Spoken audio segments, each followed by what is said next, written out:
A guerra fiscal travada entre os estados pode ser vista como uma prática competitiva. Para ganhar a disputa por investimentos, são oferecidos pelos governos diversos benefícios fiscais, como o desconto no imposto sobre operações relativas à circulação de mercadorias e prestação de serviços, o que, de certa forma, pode ser bom para o consumidor. E o ICMS é o tema de um estudo desenvolvido por Luciano Garcia Miguel e que você acompanha a partir de agora no Academia. O ICMS e os benefícios fiscais nas operações de importação. Dissertação apresentada à banca examinadora da Pontifícia Universidade Católica de São Paulo, PUC São Paulo, como exigência parcial para obtenção do título de mestre em Direito Tributário. Luciano Garcia Miguel é o autor do trabalho. Para participar do debate sobre esse estudo, convidamos o professor de Direito Tributário do Concilia Cursos, professor Diniz Raposo, e também o professor de Direito Tributário da Universidade de Brasília, Antônio Moura Borges. Quero aqui agradecê-los pela presença, por participar do Academia de hoje, por aceitar o convite para participar deste programa. E nós vamos conferir agora um resumo do estudo.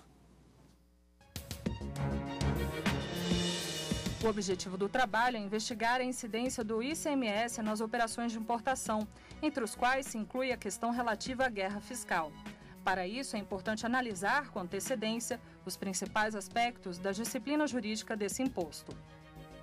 Professor Luciano Garcia, obrigado pela presença, parabéns pelo trabalho, e eu já gostaria que o senhor falasse da metodologia. Bom, a metodologia que foi utilizada é uma metodologia muito difundida na PUC de São Paulo, né, que é chamada construtivismo. Nós partimos, em toda a análise de um fenômeno jurídico, partimos da análise dos institutos mais gerais até chegar num ponto mais específico, que é o objeto do estudo. Então, esse trabalho é dividido em 3 partes. Né. A primeira parte, eu apresento a minha visão do direito, né, como um objeto cultural construído, forjado pela humanidade ao longo dos séculos para a disciplina das relações intersubjetivas. Na segunda parte, eu trato do ICMS como um todo, desde a sua disciplina constitucional, passo pela disciplina das leis complementares específicas ao ICMS, resoluções do Senado, normas do CONFAS, para aí sim chegar no nosso objeto de estudo, que é o ICMS incidente nas operações de importação e a forma que é definida pela Constituição para a concessão dos benefícios fiscais, específicas para o caso das operações de importação, mas também dentro do contexto geral do ICMS. Né? E analiso como algumas, talvez, né, a grande maioria das unidades federadas não obedecem essa disciplina, né, concedem benefícios de uma forma unilateral, né, contrariando o disposto na Constituição e na lei complementar, né, e as consequências disso tudo. Uhum. Basicamente, de uma forma bem resumida, é isso. Bem, o professor Luciano Garcia destacou para a gente 3 obras que ajudaram aí na elaboração deste estudo. Claro que são inúmeras obras para poder se fazer uma pesquisa como essa. Nós vamos conferir agora quais são essas 3 obras que o professor destacou.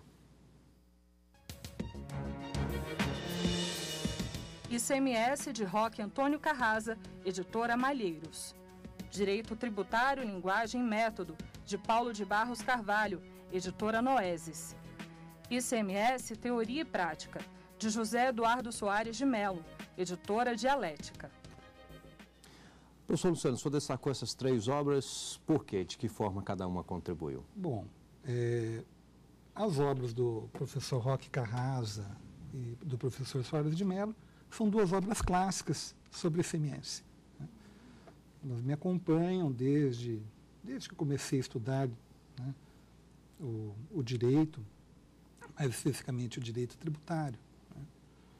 Né? Já contam com inúmeras edições, sempre renovadas. Né? E a obra do professor Paulo de Barros é uma grande referência para mim. Não só porque ele foi meu orientador, mas porque eu tenho um grande apreço pela estrutura jurídica, pela estrutura metodológica da obra do professor Paulo de Barros Carvalho, não só essa, como em outras também. Então, são 3 obras fundamentais, né? Não depreciando outras, né? Foram 3 obras fundamentais para a elaboração do meu trabalho. Vamos falar do trabalho em si, então? Claro. Bom, o trabalho em si, né? No primeiro bloco, como eu já havia adiantado, eu apresento a minha visão do direito, né? O direito, ele tem uma finalidade, né? A finalidade é a relação, a disciplina das relações intersubjetivas. Já adianto, né, que nesta visão do direito, eu foquei muito na visão do direito como sistema, porque isso é muito importante para entender o ICMS. O ICMS, o fenômeno jurídico como um todo, mas o ICMS em particular, se torna muito difícil de entender se nós não analisarmos ele dentro de todo o contexto jurídico. Além disso, né, apresento também uma visão normativa do direito. Vejo o direito como um conjunto de normas que se relacionam, né, tem relações de subordinação, de coordenação, né, e tudo isso dentro de um sistema de linguagem, né. Ele tem um aspecto lógico, que são essas relações de coordenação, de subordinação, e tem também um aspecto axiológico, né, que está presente quando nós enxergamos o direito como um corpo de linguagem, né. Direito que não é só formulado, mas é aplicado. E na aplicação do direito, né, novamente, o intérprete constrói essa interpretação com base nos seus valores. Essa é a primeira parte do trabalho. Na segunda parte do trabalho, eu analiso a disciplina do ICMS, né, nos seus mais diversos tópicos, né, começando pela Constituição. O ICMS ele apresenta já uma disciplina ímpar. A Constituição, normalmente, ela se limita a outorgar competência para que as pessoas políticas instituam um tributo, né. No caso do ICMS, ela disciplina. Ela já tem uma gama razoável de disciplina, de dispositivos que disciplinam o ICMS, né.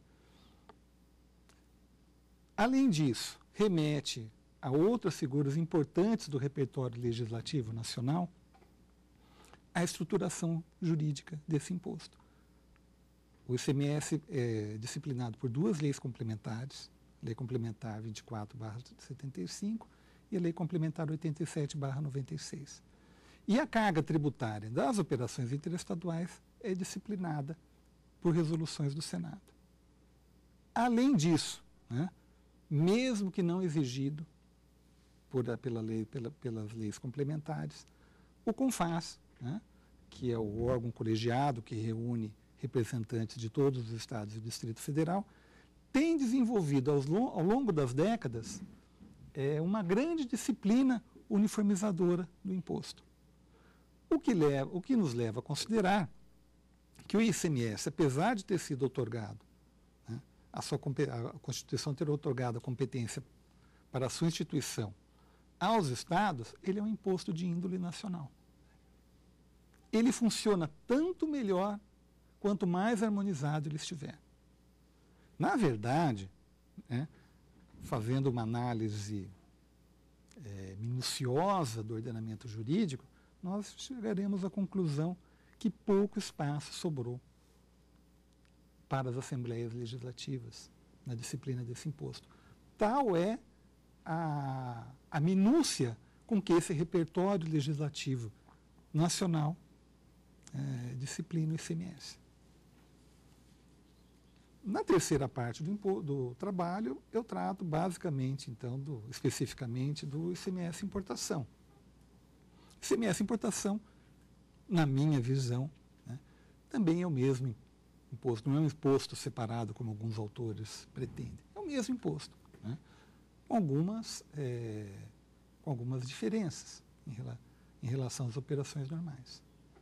Explico, né, como que a guerra fiscal introduziu distorções neste modelo e causou distorções econômicas, né, que privilegiaram produtos importados em detrimento da produção nacional, da indústria nacional. Sinteticamente, né, eu acho que é esse o escopo do trabalho. Um dos exemplos mais comuns é a história, por exemplo, do carro importado, né, que você acaba tendo um relativo desconto nesse setor. Bom, nós vamos fazer aqui um rápido intervalo e, na sequência, estaremos de volta já na fase de debates aqui no Academia. Até já.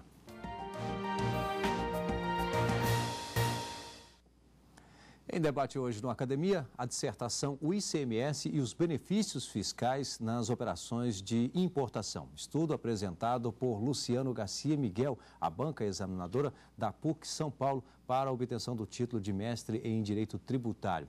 Mas antes de iniciarmos aqui o nosso debate, vamos conferir algumas teses e dissertações que estão disponíveis no mercado editorial. Princípio da proporcionalidade da teoria crítica. Uma visão com base nas doutrinas de Robert Alex e Jürgen Habermas. Autor Leonardo de Araújo Ferraz. Editora Dicton. Os direitos adquiridos na Constituição Federal de 1988. De Ana Cláudia do Rego Consani, Faculdade de Direito da USP. Direito Ambiental. Responsabilidade Civil e Proteção ao Meio Ambiente. De Patrícia Faga Iglesias Lemos, editora Revista dos Tribunais. Bem, eu vou pedir aqui ao professor Diniz Raposo para dar início ao nosso debate, então obrigado. Muito obrigado. Professor Luciano, primeiro, meus parabéns pela sua dissertação, eu gostei muito dela. Obrigado. Especificamente pela clareza como o senhor colocou esse tema, um tema extremamente complexo, que na maioria dos livros que tratam sobre o ICMS é uma linguagem um pouco de acesso um pouco difícil para os alunos de direito, né? E esse livro, eu acho que ele ficou muito bom nesse sentido. Um dos temas importantes que o senhor trata é a questão da guerra fiscal. E a primeira pergunta que eu gostaria de fazer é relacionada a isso. Como o próprio nome já diz, quando nós falamos em guerra fiscal, nós estamos dando a ideia de que é algo extremamente ruim, né? Extremamente ruim, no caso, para o nosso país, para a nossa federação. Eu gostaria que o senhor explicasse um pouco como seria possível, na sua visão, nós sairmos dessa situação de uma guerra fiscal para, por exemplo, uma situação de uma competição fiscal. Certo. A guerra fiscal é um tipo anômalo de competição tributária. E é anômalo porque ele é travado às margens da lei, né? O ICMS, por ser um imposto de índole nacional, ele necessita ser harmonizado. E um dos mandamentos básicos do ICMS, desde a época do ICM, é que os benefícios fiscais somente podem ser concedidos se previamente acordado pela unanimidade das pessoas políticas subnacionais, os estados e o Distrito Federal.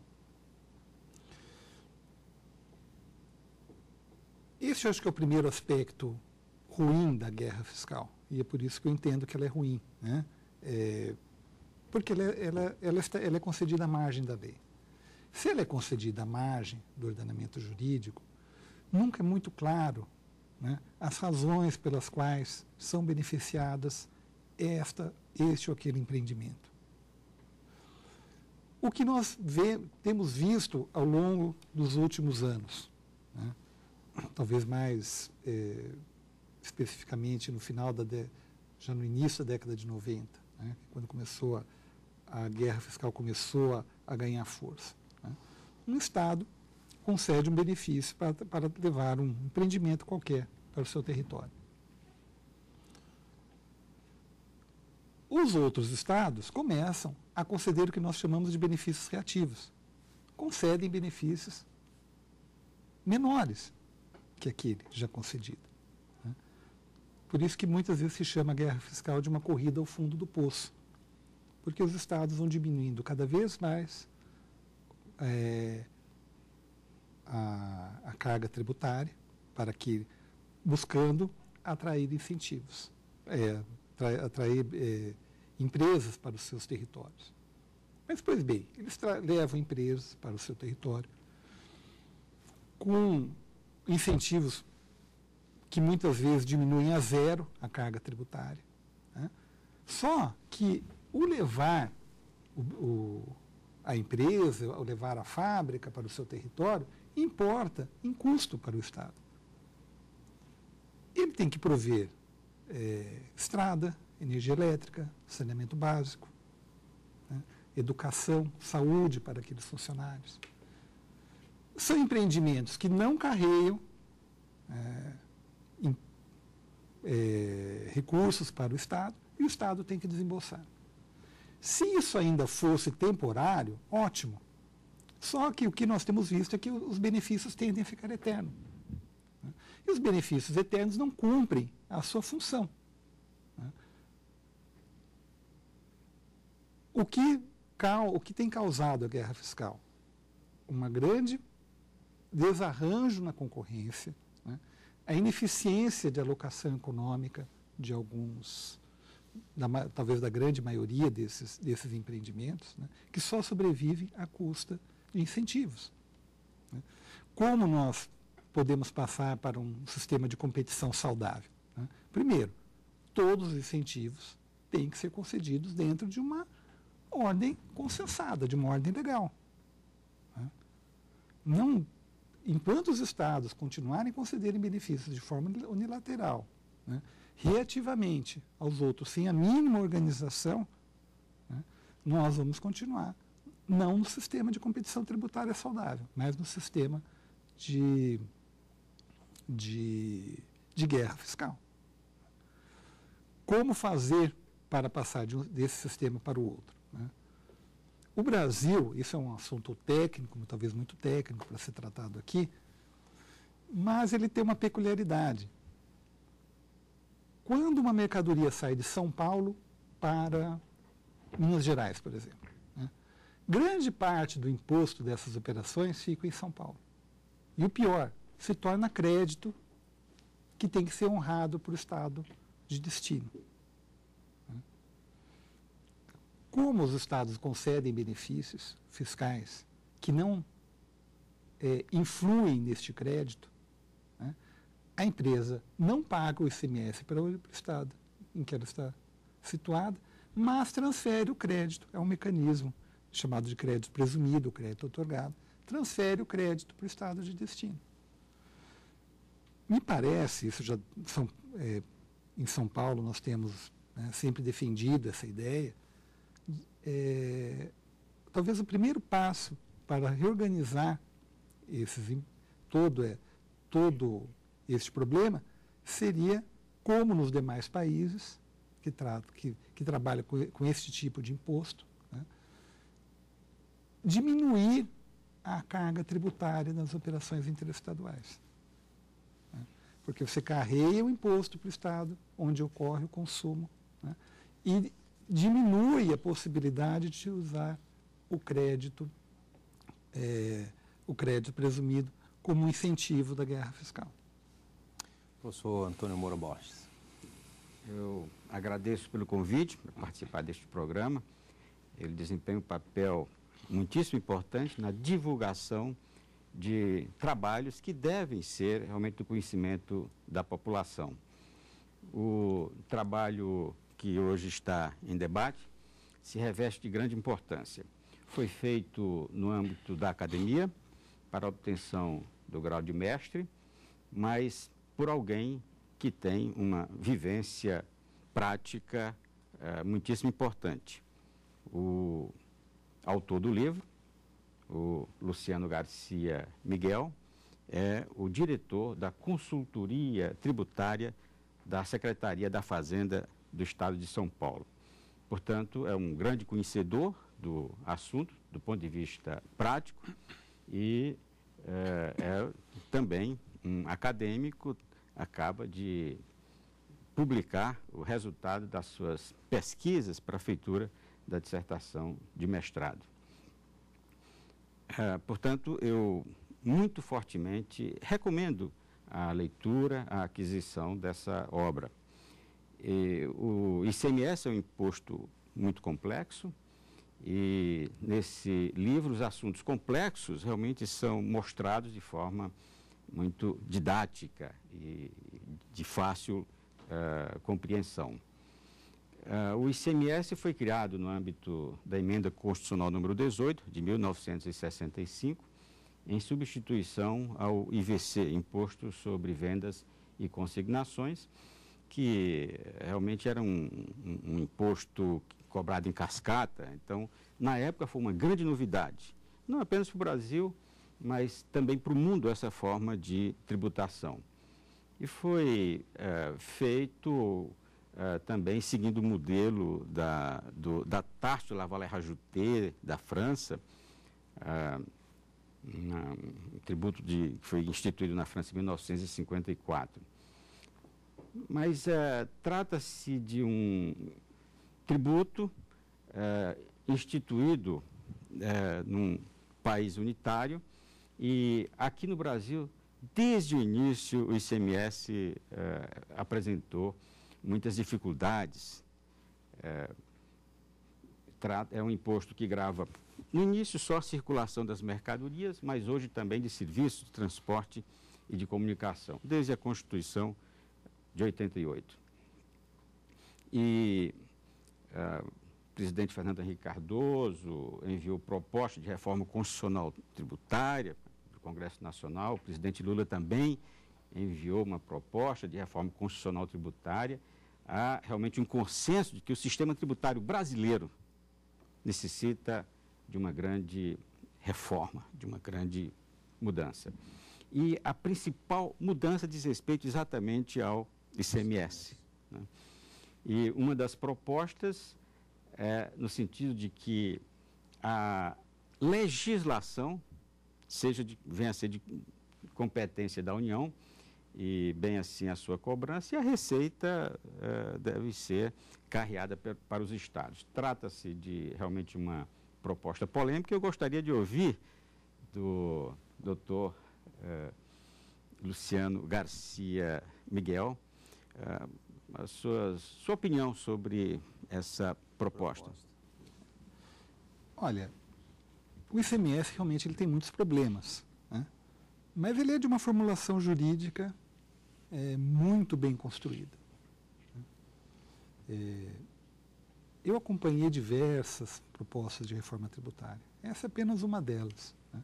E toda reforma tributária começa sendo discutido o sistema tributário como um todo e termina com o ICMS, né? E termina isso mesmo. Não começa e termina no próprio ICMS. E termina mesmo porque não sei exatamente quais as razões políticas, mas nenhuma delas chegou a um bom final, né? Uma das propostas que correu no Congresso era unificar a legislação tributária do ICMS. Se não me engano, foi uma proposta do governo Lula, né? Do primeiro governo, do primeiro mandato do governo Lula. Era a unificação da legislação. Se unificava a legislação, né, haveria, como eu havia adiantado, nós temos duas leis complementares que disciplinam o ICMS. Haveria uma que disciplinaria praticamente todo o ICMS. Haveria ainda alguma margem para os estados em fixação de alíquotas, né? Mas, basicamente, o ICMS seria um imposto unificado. Não com cobrança federal. Pela proposta, o imposto continuaria a ser administrado pelos estados, né? A cobrança, a fiscalização continuaria a ser dos estados. Somente que teria uma legislação única, né? Essa é uma primeira proposta. Uma segunda proposta chegou a se pensar em extinguir o ICMS. Essa não chegou a ser apresentada dessa forma. Mas no segundo governo Lula, se pensou num modelo em que haveria apenas um imposto sobre consumo, né, dividido entre a União e os estados, né, com legislação federal também, ou melhor, com legislação nacional, né, porque não seria a legislação da União, seria uma legislação nacional do imposto, e com uma carga tributária dividida entre a União e os estados. Atualmente, né, corre também alguns projetos, não é uma reforma tributária tão complexa quanto as outras, né? São reformas tributárias mais pontuais. Uma delas, sendo que uma das propostas é diminuir a carga tributária nas operações interestaduais. Na minha visão, né, eu acho que deixei claro, talvez no trabalho e também na abertura aqui dos debates, me parece que existe todo o impulso para que o ICMS seja um imposto unificado. Se não fosse a guerra fiscal, creio que o ICMS seria um imposto 100% unificado. E ele funciona bem naquilo que ele é harmonizado. Nas operações com combustíveis, nas operações com energia elétrica, nas operações com comunicação, é um imposto que funciona muito bem, com pouco dissenso, com pouca discórdia entre os estados. E talvez até por isso mesmo, são os setores da economia de que os estados dependem hoje em dia para garantir o seu orçamento. Os demais estão contaminados pela guerra fiscal, né? Os estados recebem pouco, talvez cada dia menos, daquilo que outrora, né, como foi destacado, foi a grande base do ICMS, que é a circulação de mercadorias, das demais circulações de mercadorias. Bem, quero aqui agradecer ao professor Antônio Moura, muito obrigado, professor Diniz Raposo também, muito obrigado, professor Luciano, parabéns pelo trabalho, muito obrigado também pela presença. Lembro que você pode enviar o seu título, o seu trabalho para ser debatido aqui com a gente, academia@stf.jus.br. Esse é o endereço para você encaminhar aí a sua obra para ser debatida aqui com a gente. E pode também rever este e outros programas da TV Justiça em nosso site www.tvjustiça.jus.br. Obrigado e até o próximo programa.